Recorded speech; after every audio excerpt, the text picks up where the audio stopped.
La France face aux menaces. Bonsoir Caroline.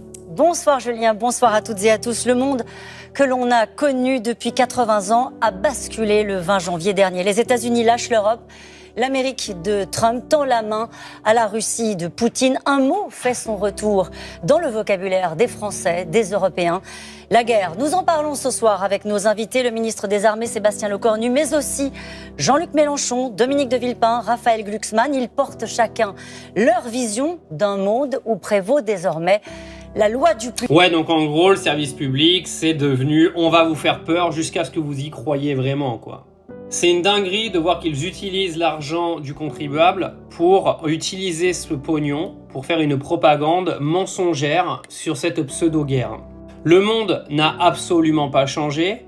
Le monde est le même. Nous avons juste un président américain aujourd'hui qui cherche à arrêter de financer une guerre. Ça ne veut absolument pas dire que Donald Trump se met du côté de Vladimir Poutine. Ça veut dire que Donald Trump se met du côté de la résolution de ce conflit.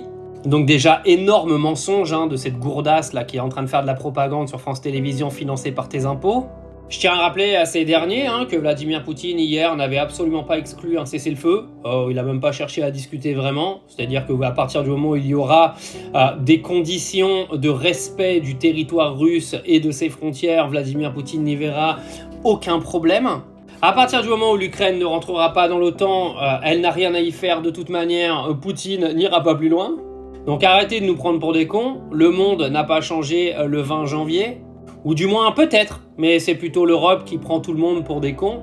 Et c'est l'Europe qui veut tous nous emmener en guerre. Alors si le monde il a changé le 20 janvier, ce n'est absolument pas avec l'élection de Donald Trump, mais plutôt avec cette propagande de cette pseudo-menace russe qui est arrivée à la une de nos télévisions et qui est répétée tous les jours jusqu'à ce que tu files ton épargne pour qu'ils remboursent cette putain de dette française qu'ils ont créée depuis maintenant 8 ans.